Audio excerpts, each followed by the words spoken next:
O mundo se aproxima de 1 milhão de mortos pela Covid-19. Países como França, Espanha e Alemanha estão retomando medidas restritivas. Em Israel, foi decretado de novo lockdown. Aqui no Brasil, já foram registradas quase 142 mil mortes. O número de infectados se aproxima de 4 milhões e 800 mil casos. 6 estados apresentam aumento no número de óbitos e infecções. A situação de Manaus, no Amazonas, que era considerada controlada, voltou a preocupar as autoridades sanitárias. Neste final de semana, a Fiocruz recomendou lockdown para a capital amazonense. Donald Trump pagou $750 de imposto de renda em 2016, quando venceu as eleições para a presidência dos Estados Unidos. Isso também ele pagou em 2017, quando já ocupava a Casa Branca. O jornal The New York Times teve acesso às declarações de renda do presidente e descobriu que Trump não pagou nada de imposto durante 10 anos. Trump, que publicamente se declarava bilionário, se livrou dos impostos ao alegar que suas empresas davam mais prejuízo do que lucro. Para efeito de comparação, Barack Obama, antecessor de Trump, pagou quase $1 milhão e 800 mil de imposto em 2019. Donald Trump classificou a reportagem de fake news. Proposta de criação de um novo tributo vai ser enviada entre hoje e amanhã ao Congresso pelo governo Jair Bolsonaro. Pela manhã, o presidente se reuniu com a equipe econômica para definir como vai ser o novo imposto, incluído nesse pacote da reforma tributária. No início da tarde, agora, Jair Bolsonaro anunciou a criação do Renda Mínima, que deve substituir o Bolsa Família.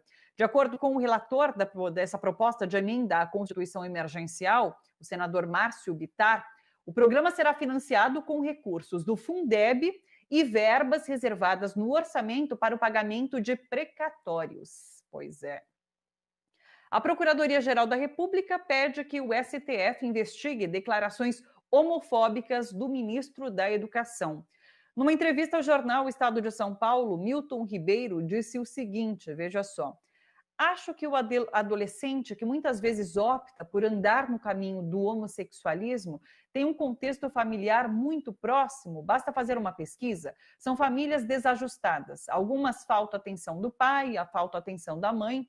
Veja meninos de 12, 13 anos optando por ser gay. Nunca esteve com uma mulher de fato, com um homem de fato e caminhar por aí. São questões de valores e princípios. Em seu pedido de inquérito, o vice-procurador Humberto Jacques de Medeiros coloca que o ministro fez afirmações ofensivas à dignidade do apontado grupo social. Ribeiro diz que com essa fala não quis ofender e, como pastor, tem seus princípios, mas reconhece que, como ministro, tem que ser ministro de todos. A campanha para as eleições de prefeitos e vereadores já está nas ruas de todo o Brasil. Esse ano, o Tribunal Superior Eleitoral registrou 540.390 candidaturas, o maior número desde 2000. O registro de candidaturas para prefeitos e vices aumentou 50% em relação às últimas eleições. E uma última notícia: Ricardo Salles derrubou resoluções de proteção ambiental, entre elas as de proteção aos manguezais e restingas. Numa reunião hoje, o CONAMA, que é o Conselho Nacional do Meio Ambiente, presidido por Salles, aprovou a revogação dessas medidas apresentadas pelo Ministério do Meio Ambiente. A gente conversa agora um pouquinho sobre essas notícias com a Denise Assis, que é jornalista. Oi, Denise, tudo bem com você? Oi, Thalita, tudo bem e você? Parece que estamos também aí com delay? Tem sempre um pequeno delay, é só esperar um pouquinho que daí o som chega, tá bom? Já vou aproveitar para emendar a primeira pergunta, que é em relação a essa decisão do ministro. Decisão não, dessa passagem de boiada, né, como ele mesmo chamou, agora em relação a normas de proteção do meio ambiente. E é uma discussão que está pegando fogo, inclusive a bancada de oposição, a bancada do PT principalmente, já entrou com recurso para que essas decisões sejam revistas, mas assim, é um absurdo mais essa passagem de boiada. É incrível porque exatamente a pessoa responsável por cuidar do meio ambiente, por zelar pelo nosso meio ambiente, tem essa postura de derrubar todas as leis, decretos e todas as proteções ao meio ambiente. Você veja que as áreas de restinga, ela tem essa vegetação muito característica. Por quê? Porque as áreas de restinga, elas são tem aquela vegetação rasteira, mas com raízes profundas. Essas raízes, elas seguram a areia e impede que essa areia invada a área urbanizada, né? Isso é necessário. Ao mesmo tempo, ela segura a erosão do mar. Então, é uma vegetação extremamente importante. Essa é uma decisão criminosa que só visa a que resorts e hotéis e pousadas invadam a faixa de areia, o que vai ser motivo de especulação imobiliária, de, enfim, invasões criminosas nessa vegetação que tão bem faz a natureza e tão necessária é, né? Acho um absurdo, acho que o PT tem sim que pular e gritar contra essa medida, né? Esse ministro, aliás, ele já era para aquela reunião de 22 de abril ter motivado o seu afastamento do cargo, porque ele está sendo daninho ao ecossistema brasileiro. E você veja que depois da permanência dele, nós já tivemos o aumento dos incêndios na Amazônia, da devastação, e, ao mesmo tempo, nós perdemos 20% do Pantanal sem que ele pedisse reforço para o combate desse fogo, né? Nós vimos aí cenas tristíssimas de perda de aquela reserva de onças pintadas, aquilo foi terrível de ver. E é curioso que esse órgão, o Conselho Nacional do Meio Ambiente, que se reúne agora para revogar essas medidas de proteção ambiental, é um órgão que no ano passado, inclusive, foi esvaziado pelo Ministério do Meio Ambiente. Existiu um número, parece que de 96 representantes ali de várias partes para discutir medidas de proteção ao meio ambiente, passou para 23, a sociedade civil mesmo parece que tinha cerca de 20 representantes, passou para 4 apenas representantes, e agora esse conselho se reúne não para discutir os problemas, como as queimadas, como você disse, no Pantanal, queimadas no Amazonas, mas na Amazônia, desculpa, mas para falar sobre revogação de medidas de proteção ambiental. Além dessa que você comenta, de manguezais e restingas, também revoga uma resolução que exigia licenciamento ambiental para projetos de irrigação e aprova uma nova regra para permitir que materiais de embalagem, restos de agrotóxicos possam ser queimados em fornos industriais para serem transformados em cimento, substituindo, então, regras que determinavam o devido descarte ambiental desse material. Então, assim, é muito pior do que a gente comentou até agora. É muito pior, porque esse material tóxico, ao ser queimado em fornos industriais, ele vai emitir gases tóxicos na atmosfera.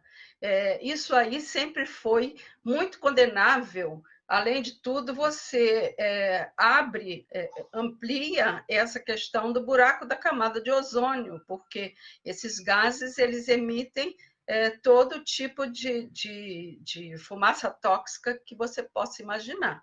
Então, assim, é crime em cima de crime e nada acontece, né? A gente não sabe onde está a justiça, onde estão as pessoas responsáveis por zelar por esse país.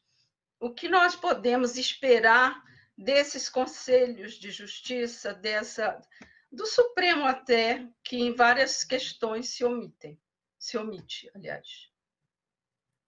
E como a gente já vem se acostumando, essa não é a única má notícia do dia. A gente agora também tem essa notícia do governo anunciando o Renda Cidadã, que inclusive o Bolsonaro disse que não queria mais ouvir falar, mas agora volta a falar sobre o Renda Cidadã, e com verbas do Fundeb que passou por uma discussão no Congresso importantíssima, um dinheiro que é destinado para ensino básico, e agora o governo quer, de alguma forma, pegar uma fatia desse recurso para esse programa social, né? Como que você viu isso? Olha, primeiro assim que ele reforça aquele princípio de que não se pode confiar em Bolsonaro. Você veja que naquela pesquisa, 51% da população disse que não confia nele com justas razões, né? Porque quando ele disse esqueça, 15 dias depois ele já está reformulando a posição e avançando sobre uma verba que é para a educação, que já são verbas programadas e, no caso, são verbas já à conta do chá e que ele avança sobre essa verba, né? A verba dos precatórios, que também é uma verba que ela é antecipada para algumas empresas enfim, e essa outra verba desculpa, é a do Fundeb, do Precatórios e a outra eu esqueci. Pelo que eu vi, por enquanto o que foi anunciado é Fundeb e precatórios mesmo. Teria uma terceira fonte também? Tem. O Bolsa Família. Ele avançou sobre a verba do Bolsa Família.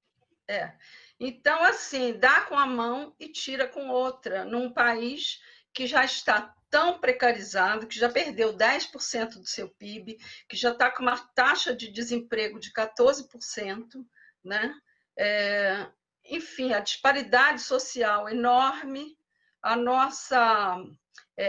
o nosso índice de fome aumentou, né? As pessoas abaixo da linha da pobreza já desceram e o índice cresceu, aumentou. Tudo de ruim aconteceu durante a pandemia e ele ainda agora toma essa providência eleitoreira, né? Porque ele está antecipando a eleição presidencial para 2020, quando nós ainda estamos tratando de eleição municipal. Então, tudo isso são medidas eleitoreiras. Ele está em plena campanha e se antecipando aos demais candidatos, porque tem a máquina na mão. Aliás, isso a gente deve ao Fernando Henrique Cardoso, que fez o meia-culpa, mas depois de um estrago enorme que já se fez, porque no dia 2 de janeiro o Bolsonaro já estava em campanha. Então, essa questão da reeleição foi muito prejudicial para o cenário político brasileiro. Uma última notícia só para a gente finalizar, essa questão da PGR pedir ao STF investigação do ministro da Educação. Ministro da Educação que era fantasma até pouco tempo, porque não aparecia, a gente não ouvia falar, e resolveu dar essa entrevista então para o Estadão, para o Estado de São Paulo, e disse esses absurdos, foi declaradamente homofóbico ali. Então, bom, era de se esperar de alguma forma. Pois é, nessa hora a gente fica se perguntando o que acontece com o cidadão comum que comete esse crime, né? Ele vai responder a processo. Aí, para o ministro, basta pedir desculpas? É isso mesmo? Ele não cai? Ele vai continuar cuidando da educação com esse pensamento conservador, obtuso, totalmente fora dos conceitos modernos dos direitos humanos? É isso mesmo? Ele vai continuar? Basta pedir desculpas? Como o Onyx, que bastou pedir desculpas para se ver livre do processo de Caixa 2? Então, é assim? Quer dizer, nós já tivemos hoje aquela deputada pintando o Mandetta de preto, o Moro de preto, numa atitude racista, e aí vai ali e diz foi mal. Está muito difícil a gente conviver com tantas injustiças e tanta impunidade. É isso, está muito difícil, porque bate aquela agonia, né, de tudo isso acontecendo e nada sendo feito. Denise Assis, muito obrigada pela sua participação mais uma vez, sempre um prazer te receber por aqui. Um beijo e até uma próxima. Eu é que agradeço. Tchau para todos e todas. Até.